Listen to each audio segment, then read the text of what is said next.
What's up, everybody? Welcome back to an episode of Spectator Sports. I'm your host, Sebastian Fonseca. Before we get into recapping Week 1's action around the NFL, please do me a favor. If you're new to the channel, like this video, subscribe to the channel. It makes a massive difference in helping us grow. Greatly appreciated. Take a look at our Instagram and TikTok pages. You can find clips from this episode on those platforms, and the audio from this podcast you can get on Spotify. Like I said, all links are in the description. Joe Burrow signed a massive deal. He is now the NFL's richest man with over $250 million contract, and that's great for the Bengals. I mean, they haven't had a franchise quarterback in several decades, but there's a kryptonite to this guy and this team, and it's the Cleveland Browns. And yet again, Cleveland Browns beat the Cincinnati Bengals 24-3, and this drops Joe Burrow's record against the Browns to just 1-5. And a lot of that has to do with this defensive line. I mean, we talked about before that they have Myles Garrett. He is over here doing a hesitation crossover for breaking down the Bengals' patchwork offensive line. And they have Zadarius Smith. They have numerous other pieces. I mean, their secondary looks greatly improved compared to last year. You have Denzel Ward. Grant Delpit is back again in the safety spot. And they wreaked havoc on this Bengals offense that is highly touted to be one of the best in the league. But we know that Achilles' heel is that offensive line. Historically, they've sacked him about 3 times a game, and they hit that clip on Sunday. And very similarly, they disrupt everything that goes on with the Bengals offense. You know that with those receivers, it's very hard to get time to locate those receivers when Myles Garrett is in your face half the time. This is going to be an issue. Joe Burrow has had durability issues. He came into camp the last couple of times with injuries. He suffered a major knee injury in his rookie year. So we love his arc so far. It's been great. But remember, Andrew Luck retired prematurely due to the Colts' lack of ability to protect him. And the Bengals have tried, but it's just not really working out. And you got to think, what are they going to do to ensure that Joe Burrow can stay upright consistently? Because you can attribute their last 2 playoff losses, the Super Bowl and the AFC Championship game, again to this poor offensive line. You can have excellent talent on the offensive side, on the outside, your playmakers, but it all comes down to the trenches. Like I said, they've tried to do whatever they can to help, but it's just not working. Now, we know the Browns have a really good unit, so it might be just an anomaly, but they need to consistently beat teams like the Browns, because that is a test to those other AFC teams. You have the Jets with that great defensive line with Quinn and Williams. You have the Kansas City Chiefs. If they get back Chris Jones, he wrecked that game in the AFC Championship game. So definitely some things to work on. They came out last year flat. They lost to TJ Watt and the Steelers, so they can respond. They've come back from 0-2 and gone all the way up to the AFC Championship game, but I need to see more from the Bengals, and they need to get off to a better start because they missed the golden opportunity with the Chiefs losing on Thursday to get ahead and lock up, or at least try to get ahead of the Kansas City Chiefs in those AFC standings. Now, on the other side, the Browns have done what they usually do. They beat up on other teams with their defense, and then they use a ground and pound attack. But now, with their new quarterback, it adds an extra dimension. Remember that he is a dual threat quarterback. He can do things with his arm and his legs. We saw that on a 2-point conversion, and also he ran for a touchdown as well to give the Browns the lead. And that's been the missing piece. Baker Mayfield was solid, but it's not the same type of guy with this new quarterback ready for the Cleveland Browns in Kevin Stefanski's offense. You know that Amari Cooper is going to be their leading guy, but it was a very quiet day, and they didn't need to do much because they have Nick Chubb and this great offensive line as well. They simply wore down the Bengals slowly but surely, and then Nick Chubb came in with a couple knockout punches using the ground attack and went over 100 yards. And while the Bengals have struggled against the Browns, Nick Chubb and the Browns have dominated the Bengals. We've seen him go over the 100-yard mark 3 times in their last 5 matchups, and yet again he did so on Sunday. And if this is what the Browns can do, and they're still having, they're trying to figure out what their quarterback can do, but if he can be what he used to be in Houston, it's going to be a pretty dangerous team. Next week they play the Pittsburgh Steelers, and if they can get through winning 2 divisional games right off the bat, I mean, that's going to be a fantastic start for the Cleveland Browns, and it could mean that they could be an AFC Darkhorse that we think that they could tap into. The Jaguars wasted no time getting Calvin Ridley the ball. They featured him on their opening drive, and they marched right down the field. Phenomenal drive by Trevor Lawrence as well. I mean, he used his legs to escape and found Calvin Ridley wide open in the back of the end zone, and he had an emphatic spike to re-announce that he is one of those guys that should be a top 5 guy in receiving yards. And he was very good with Atlanta, with Matt Ryan, and now with Trevor Lawrence in still what was assumed to be his prime. I think Calvin Ridley is going to have a phenomenal year. He really broke down the Colts defense time in and time out, went over 100 yards, a touchdown like I mentioned, and this Jaguars offense, it's looking pretty scary. Travis Etienne is always a threat to go over 100 yard scrimmage. He had a long touchdown run to seal the deal against the Indianapolis Colts. I mean, a really nice snag by Evan Ingram. You know, that tight end spot is going to be really big just in case those receivers are going to be covered up, because Kristen Kirk, their lead guy last year in the absence of Calvin Ridley, was relatively quiet. Maybe not his day, maybe just not getting a lot of calls. The coverages weren't really in his favor, but he's another weapon in this Jaguars offense. Doug Peterson is a quarterback guru, and he's going to be in the ear of Trevor Lawrence. One thing I'd like him to continue to work on is ball security. There were 2 big turnovers by Trevor Lawrence in this game, a fumble, and he's had a fumbling issue throughout his career. He's going to have to work on ball security there and throwing interceptions. Those are 2 things we've seen throughout his career, just lack of ball security that nearly sunk the Jaguars in that playoff matchup against the LA Chargers. But you know that he has that escapability. You know he has a great arm, pinpoint accuracy. So it's a matter of getting that consistently. But next week, it's going to be a big prove-it test early against the Kansas City Chiefs, who are coming into Jacksonville.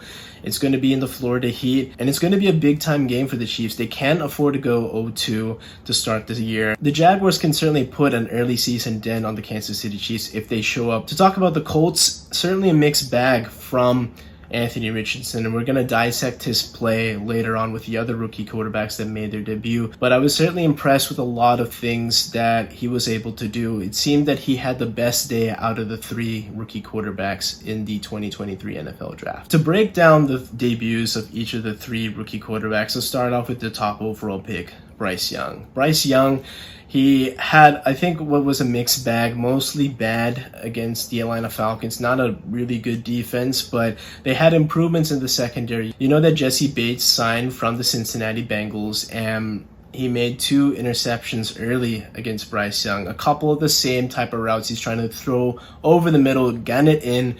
And yeah, he has a lot of zip on that arm for sure, because despite him not looking the biggest of quarterbacks, I saw his arms a little scrawny, but he has just natural arm strength, I think. But a couple of times, he just couldn't fit balls into tight corners, and that's that veteran presence that Jesse Bates has. He knows when to drive on a ball, cut those passes off, and they resulted in interceptions. Also a fumble by Bryce Young, not really that good, but a touchdown pass to Hayden Hurst. You know that Hayden Hurst is going to be a guy that's a tight end that is a go-to guy that's going to be running shallow crosses, solid routes along the flat, dink and dunk, and that's always going to be a pacifier for young quarterbacks to get easy completions, get yards after the catch in that short passing game. Didn't see Bryce air it out a ton, and you know they're going to slowly work that in as the season progresses. I think definitely some things to work on against what is a pretty mediocre Atlanta Falcons defense. I wasn't too happy with it, but I know it's going to be growing pains with a lot of these rookie quarterbacks. You can't just expect these rookie quarterbacks to just be goats right off the bat. It takes time, it takes development, and also their surrounding casts for all these teams aren't the greatest of deals either. So let's have some time, have some patience, and get a bigger sample size before we label these rookies as busts or goats, whatever it may be. And to transition to CJ Stroud, he had a pretty mixed bag as well. I think a lot of it was just nerves. He looked like he was dinking and dunking, but made smart reads, to be honest. I mean, not any turnover worthy plays. I think there was one that maybe he forced in. It was a great escape act, but when you get the escape ability, you also get some people that try to force balls in, and he threw a ball kind of up for grabs into triple coverage. Thankfully fell incomplete, and that fumble definitely something he has to work on in terms of ball security. The Ravens' defensive line is pretty good. I wouldn't say anything extraordinary, but again, they have players that can get to the quarterback, and Chris Young and CJ Stroud has to be careful. That clock has to speed up. That first quarter looked a little slow, but found players, and then in that second quarter it seemed to speed up yet again. But in the third, that's where that fumble came in and just was too slow to react to the Ravens pass rush. So obviously he has to work on improving some things. A lot of things were underneath, within 10 yards or so. I'm sure as the season progresses, we're going to see him air it out a lot more. But remember, they don't have a lot of receivers. I know they have Mechie, they have Dalton Schultz signed from the Dallas Cowboys, but a lot of things were underneath. And for right now, what you want to work on is just fitting balls into tight windows, getting easy completions, moving the ball, and trying to get a defense off kilter with that no huddle attack. But just like Bryce Young, I think he had actually a better performance than Bryce Young, but still nothing extraordinary. To go in deeper to Anthony Richardson, I think I see a lot of potential there out of the three. He has the bigger body. He is a dual threat quarterback. He didn't seem that he had the training wheels per se, just a lot of smart reads throughout the game. And the Jaguars defense is pretty solid. I mean, I think they're middle of the pack. Definitely held onto the ball a couple of times, but you'll see that with quarterbacks, especially the younger ones. They're going to hold on to the ball. They're going to think that that clock hasn't quite expired yet. I saw him get a rushing touchdown, typical Anthony Richardson right there, but he did get dinged up. You know that in that post-game embrace that he had with Trevor Lawrence, he actually talked about go down more, sit down, get out of bounds, because those hits in the NFL, they're different. They accumulate, and offensive lines aren't going to be the same as they were in the SEC or just having time like you had in college. Remember, in college, it's like free agency, but there's no cap limit. You get the best recruits at your program, and you can't be accustomed to having that amount of time compared to what you have in the NFL. A lot of times, that gap between great defensive linemen who are pretty prolific athletes versus offensive linemen is pretty steep. There's a huge difference in terms of speed, strength, and just that bend that they can get around offensive linemen, and you saw that they got home a couple times. So remember that, like the other two, it's a marathon, not a sprint, and we're going to see them slowly progress. But I think out of the three, Anthony Richardson had the best performance in week one. A lot of quarterbacks have been on the move this offseason. Maybe not as much transition as we saw last season, but this season Baker Mayfield is moving on to the Tampa Bay Buccaneers. I think I underestimated this team because the way they looked against the Minnesota Vikings, pretty good. I mean, the defense looks like similar shades to their Super Bowl year, not the same, but they forced timely turnovers. Yes, at times you got them moved up and down the field with Jordan Addison getting behind the defense for a deep touchdown. You also had Justin Jefferson going over 100 yards receiving. Typical stuff from him. But late in games or in crucial moments, they got 3 crucial turnovers, a couple fumble recoveries, and a red zone interception. And that is the cardinal sin of football. When you're inside the 20, you have to at least get 3. And when you throw it away with a turnover, whatever the case may be, that's an empty, wasted trip. You wasted all that time getting down the field and you have nothing to show for it. That is honestly demoralizing in several aspects of the game. I really liked what I saw out of Baker Mayfield, though, in this game, because despite a shaky start, he got crucial completions when necessary. I don't think it was anything to blow me out of the water, but for right now, he looked pretty good. I mean, Mike Evans, great receiver. He hit him for a pass over the middle on a deep post pattern, got them even at 10 apiece in the first half. And in the fourth quarter, it was money time. In the fourth quarter, Baker Mayfield really had a couple crucial third down conversions. One with his legs, it was a 3rd and 2, but it was on a bootleg and nothing really downfield, so he had to go forward and try to pick that up with his legs. And he's a smaller guy, let's remember. He broke through contact and really just fought for that extra yard. He was stopped about halfway on a 3rd and 2 and finished the whole deal and get that first down. And then you had a 3rd and 10. Pretty much the game at that point, if they get a stop, the Vikings, they hold on. They can get a chance to tie this game with a field goal. But he hit Chris Godwin on a quick out route. Perfect placement, only where my guy can get it. It's my guy or no guy at all. That sealed the game. I really liked what I saw in that sequence, especially especially in that late game situation out of Baker Mayfield. If he can replicate that with this defense looking the way it did, at least on Sunday, I might have to reconsider and put the Bucs in that NFC South playoff contention. I still would yield to the New Orleans Saints because of what they have talent-wise, but the Bucs are certainly a threat. The Vikings last year, they won a lot of games with one possession leads in crunch time, and this year I expect a regression to the mean. We saw that in week 1. They lost 20-17, and that was really just because of offensive line play. They didn't invest in the offensive line. They decided to run it back with a very similar unit.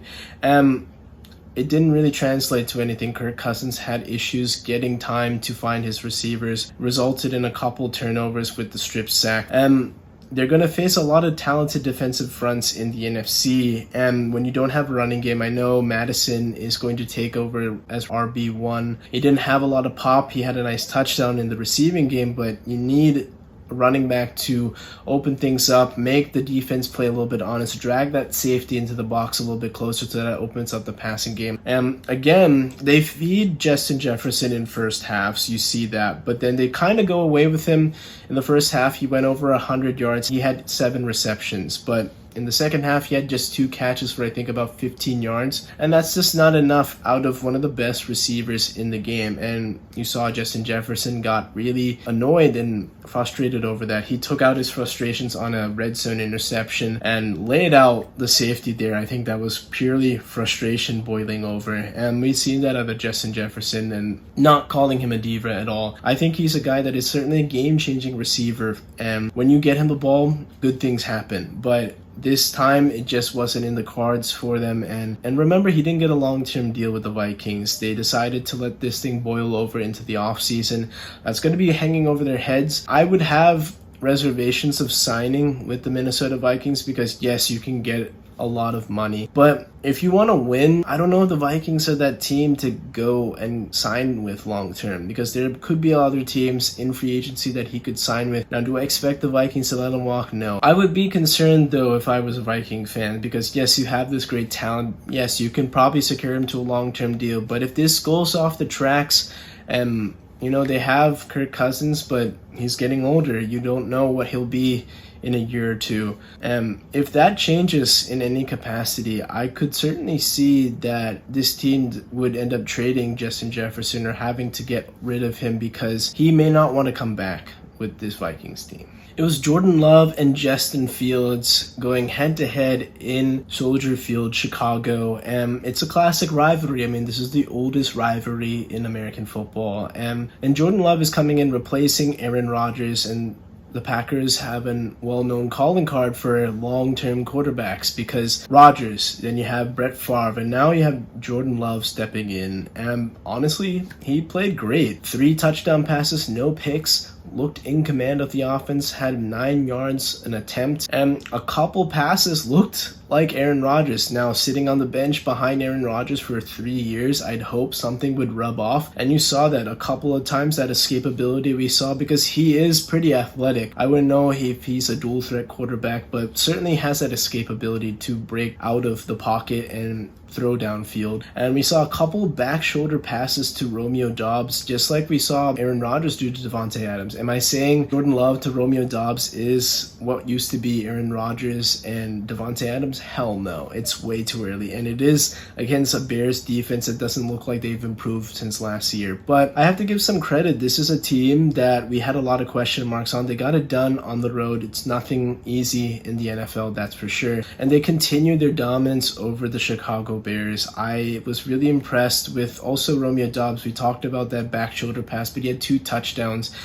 He stepped in to be the number 1 receiver for this Green Bay Packers offense when Christian Watson was out due to a hamstring injury. So he was a guy that was certainly regarded as an early round bust. He was a 3rd round pick and definitely struggled his rookie year. Watson found it later thanks to Aaron Rodgers, but this year it's going to be a big year for Romeo Doubs. And great start. I mean, 2 touchdowns. I think he can run routes pretty well. And then when Christian Watson gets in, I think he'll assume the number 1 receiver spot. But then you get to play against opposing team's second cornerback. So I think that's certainly a big boost right there. The defense is looking pretty good. I mean, Quay Walker had a pick 6, and remember that they have a lot of pieces. They got into the backfield pretty well and contained Justin Fields pretty well. And to go to the other side, Justin Fields, it's a big year for the Chicago Bears. Ryan Pace has made a lot of offseason acquisitions. They retooled the offensive line, used their first-round draft pick on a right tackle. They got some defenders like Tremaine Edmonds and TJ Edwards, but it doesn't look that great in one game so far. I know it's early, but even DJ Moore had 2 catches for 12 yards. It's not enough. It doesn't look like this team really had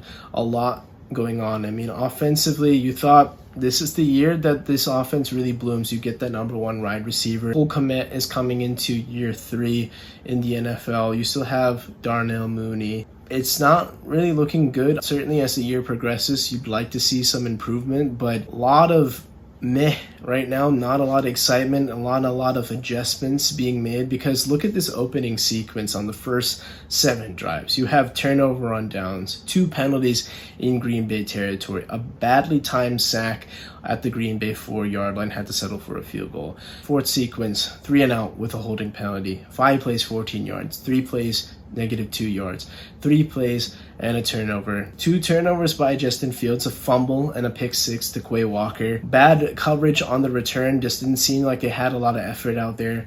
So the Bears, they're gonna have to really show some effort out here, because if they come and play like this throughout the season, they'll be looking at the number 1 overall pick yet again, and I think they'll have to find a way to clean house. We go out to LA, to SoFi Stadium, for a matchup with the Miami Dolphins and the LA Chargers, a matchup of 2 of the best young quarterbacks in the NFL, both of the class of 2020. Justin Herbert got the extension. We're still waiting on that extension with Tua, but we fully expect that to be carried out either later this year or in the next offseason. And the Dolphins put the league on notice that if Tua is upright, this offense is one of the fastest you'll ever see. Tyreek Hill goes off for 11 catches, 215 yards, 2 touchdowns, simply exploiting that he's the fastest receiver to ever play the sport. Jalen Waddle has a quiet 4 for 98, still using the burst there. Raheem Mostert is a very fast running back out of the backfield. There's a lot of other pass catchers out there, a lot of other weapons, and Tua was in command. 466 yards, 3 touchdowns. Not a clean game, had a 1 pick and a turnover in Chiefs territory, and a turnover in Chargers territory on a bad snap. But I'm really impressed with what I saw out of Tua. If he can do this on a consistent basis, it's really whether or not he can stay upright, correct? It's injuries, it's learning how to fall. And if he's doing this on a consistent basis, he can be an MVP candidate. The Dolphins could be a Super Bowl contender. I don't think anybody in the AFC East has the amount of talent around them other than Tua and the Dolphins. I mean, receivers, studs. Offensive line, I wouldn't say it's extraordinary, but still enough on a consistent basis. And that defensive line, Kristen Wilkins, Jalen Phillips, and then the back end with Xavier Howard. You have Holland, you have Jalen Ramsey, who will be coming back later this year. It's very, very talented. Mike McDaniels and Vic Fangio, they coach circles around Brandon Staley. I mean, so many times you saw on the defensive side that Vic Fangio was able to get the better of the LA Chargers. I mean, there was a huge sequence where Herbert got sacked and he barely got the ball out of the goal line to prevent a safety, but the next sequence caused a short punt because he was backed up. Miami Dolphins take advantage with a deep pass from Tua over to Tyreek, and there were a lot of times where Brandon Staley, who was the defensive-minded head coach, decided to leave single coverage against Tyreek Hill, and there was a lot of times there wasn't a lot of safety help over the top. Too many times press coverage, and that's not going to get it done against Tyreek Hill and Jalen Waddle. Those are 2 guys that are too fast for press coverage. You got to play zone. You have to have safety help over the top, or simply just say, okay, yes, we're going to try and a lot of resources to take away Tyreek Hill, but you just can't say let Tyreek get his and let other guys beat him, because that neither of those game plans worked. These are just things that you see out of Brandon Staley's Chargers. This are too many times he's getting out coached. He's taking risks at unnecessary moments in the game. He doesn't know how to coach a very talented defense, and they're wasting the prime of Justin Herbert. We saw too many times now that Justin Herbert is put into precarious situations due to lack of adjustments by Brandon Staley's staff, and it's just going to turn into a mess. We've seen a lot of those decisions where Brandon Staley decides to put in Mike Williams in a meaningless Week 18 matchup against the Denver Broncos where Mike Williams gets hurt. They don't have him for the playoffs, and that was a kind of a factor why they didn't win that playoff matchup against the Jaguars. They blew a 27-0 lead. He's on thin ice, and I'd hope something turns around, but I don't have a lot of faith. I think in that division, he is the fourth best head coach because, yes, you have Josh Daniels right now with the Vegas Raiders, but he has some experience under Bill Belichick, and I think they've looked pretty decent at times, and he has experience as a head coach. Brandon Staley does not. Sean Payton has won a Super Bowl, and Andy Reid is arguably one of the best of all time. Yes, the LA Chargers have a lot of work because they missed a golden opportunity like the Cincinnati Bengals to get ahead of the Kansas City Chiefs, and right now the Dolphins look fast, better than ever, as one of the most scariest offenses I've ever seen. The Philadelphia Eagles started off with a tough earned win on the road in New England at Foxborough. The New England Patriots are celebrating Tom Brady's contributions to the organization.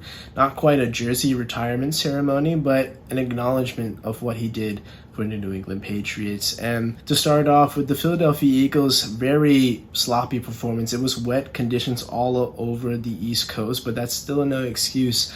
I thought that OC Brian Johnson called a pretty conservative game, and Jalen Hurts didn't look totally ready for the moment. There was a lot of times where he misreads. There was Dallas Goedert a couple of times, and he only got targeted once throughout the entire ball game. Overall, just very much in flux. You saw a lot of Kenny Gainwell, which I like, but you utilize a draft pick on DeAndre Swift. He only had 2 touches and 3 yards total. Not a lot of snaps there, but maybe they're slowly integrating him into the offense. Maybe they go with guys they know because DeAndre Swift was a new face into the offense. And you couldn't get off to a better start though defensively for Sean Desai. You saw a pick 6 by Darius Slay, and the guy is just remarkably fast. I mean, a lot of times in coverage I saw he looked like just there stride for stride with numerous receivers. Now, there was one play where he bit the cheese and allowed a touchdown, so that's a knock on him for being arguably the defensive player of the week for the Philadelphia Eagles, but I liked a lot what I saw from him. Up 16-0 in the first quarter, you had a phenomenal start, cashing in for a touchdown to Devontae Smith after Ezekiel Elliott fumbled on his second touch as a New England Patriot, but after that, New England goes down with Mac Jones, zip, zip, zip, quick passes to eliminate the defensive line who likes to substitute,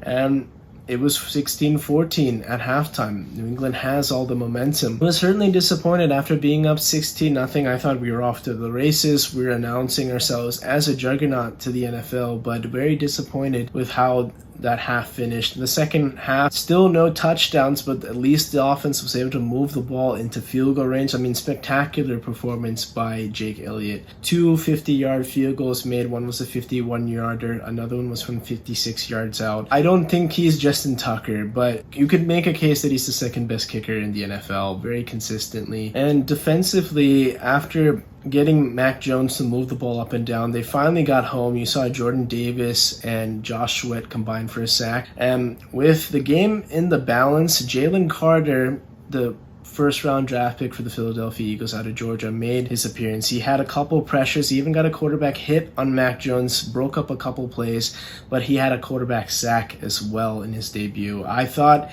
he was the best defensive player on the field, very consistently, just throwing grown men around like rag dolls, not getting a start, but was there in the rotation. I think he'll steadily become a starter in this defensive line for the Philadelphia Eagles. Very talented defensive tackle prospect, and I'm very impressed with what I saw. The defensive line as a whole, they clamped down on the run consistently, but I thought there were times to get pressure and they just couldn't get home.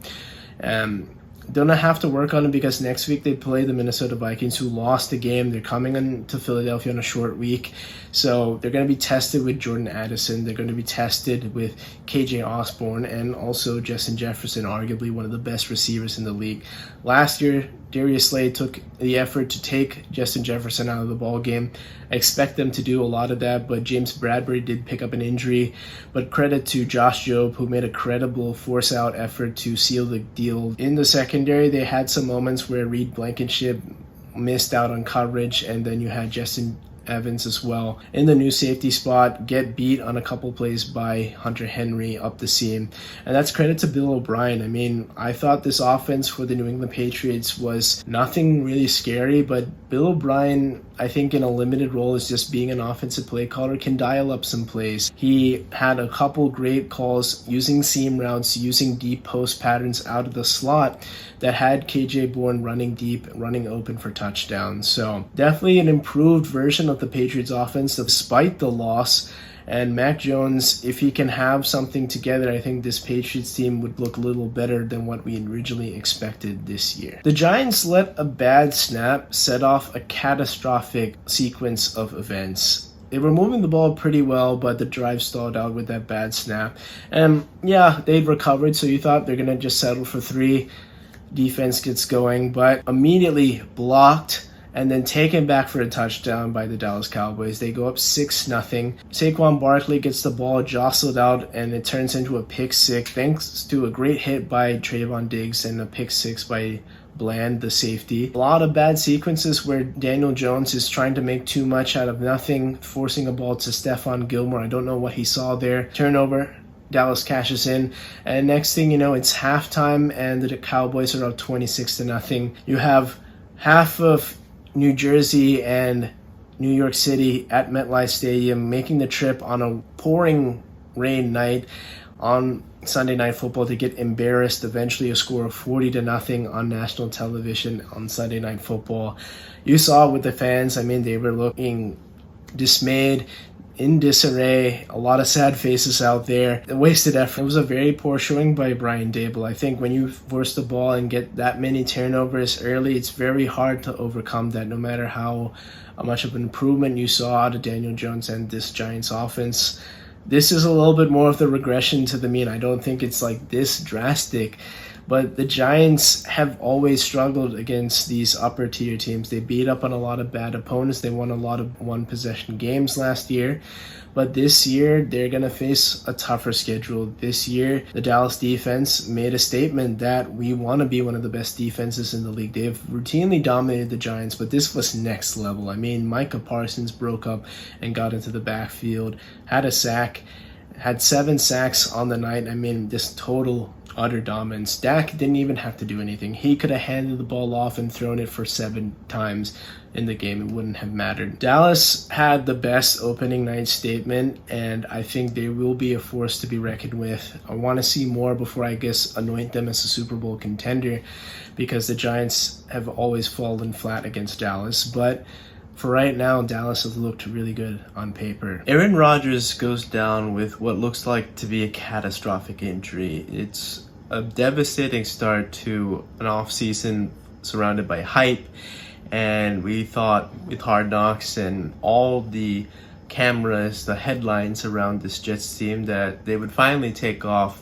A team so desperate to return to the playoffs, regain that Super Bowl glory, and it all goes out the window in a handful of plays. It looks like Aaron Rodgers has torn his Achilles, not confirmed just yet, but a lot of videos out there on Twitter seem to show that the calf muscle has popped, and what that usually means is it looks like a Achilles tear. We saw that with Kevin Durant, and coming into training camp, Aaron Rodgers already had a calf injury very similar to what happened with Kevin Durant in 2019, and it really does look like an Achilles injury, unfortunately. He's turning 40 years old in the beginning of December, and it's already hard to come back from an Achilles injury in your mid-30s. It's unheard of to come back after you turn 40. I'm not saying he's done. I'm not saying this is the end of Aaron Rodgers that we know, but it's going to take a long time to return, recover,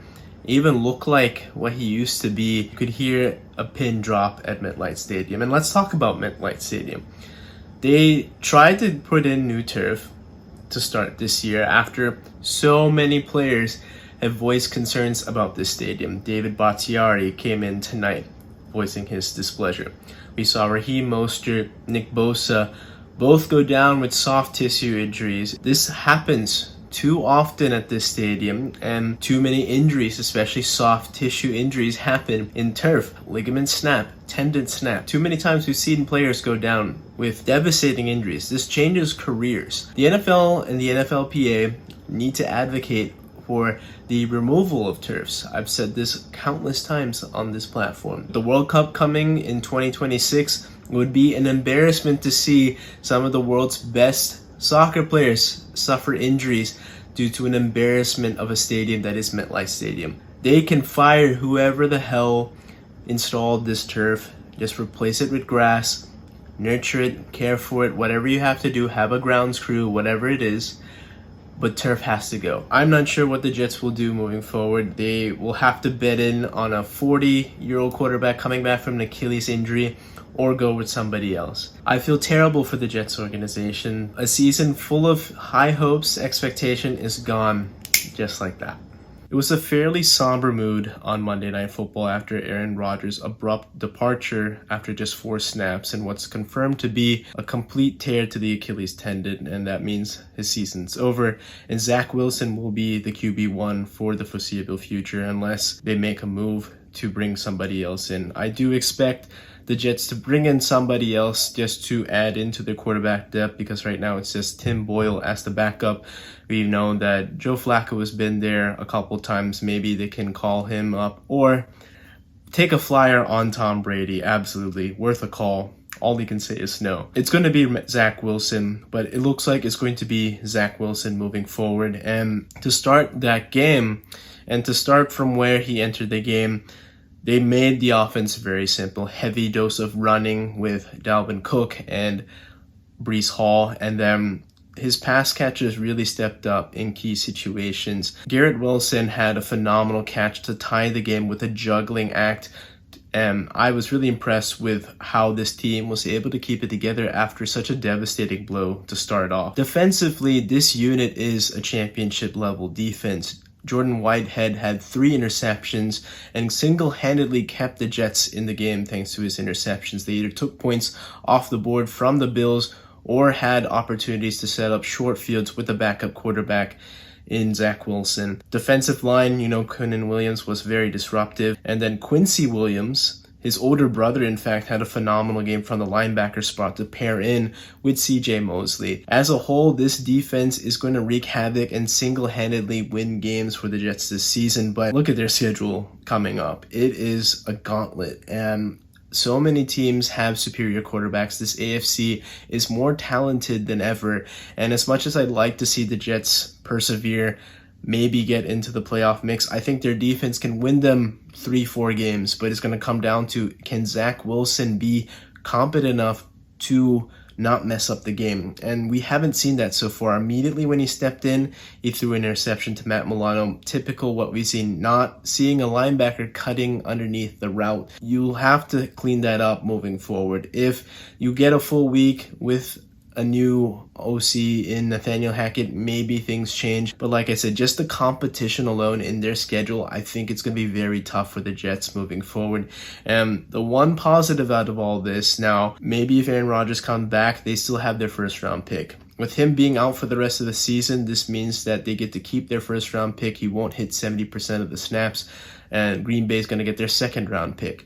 Use that first round pick, get the best offensive lineman you can, whether it's a tackle, guard, whatever it is. Clearly, these issues with the O-line reared its ugly head early on in the season. They need to patch up this offensive line because it could cost them another season. Because this quarterback is going to return, if he decides to, at age 40 going on 41. You need to protect him at all costs. Tom Brady had a very good offensive line when he moved to Tampa Bay, and they're going to have to replicate that in New York if they want to keep Aaron Rodgers upright and healthy for an entire season. Josh Allen has a turnover problem. Last season, in the back half of the schedule, he really messed up time in and time out.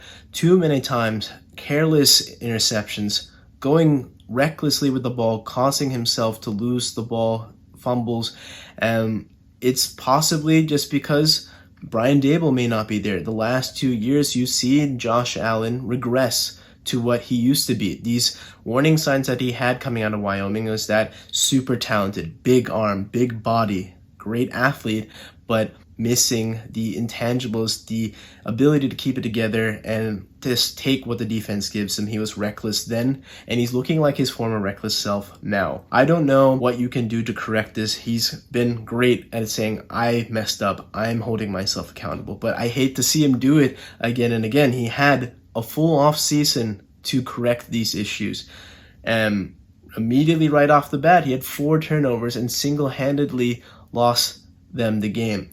3 times he picked out the same safety in coverage, throwing balls into double coverage, being really loose with the football, trying to run over grown men. We know he's 6'6", 6'7", 240 pounds, but these hits are going to accumulate and it might result in him suffering a serious injury.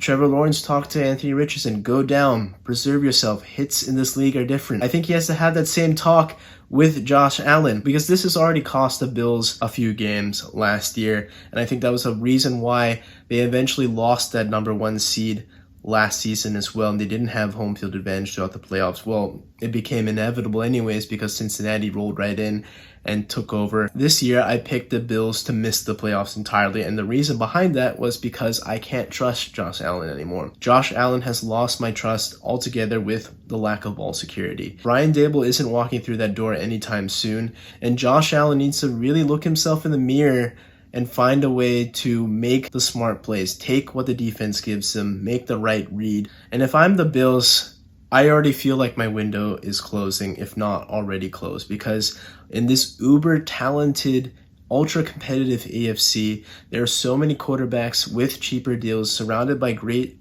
casts, and they seem to be better with a quarterback that is far more aware of holding on to the ball. That's it for this episode of Spectator Sports. Thanks to Joey for editing this pod.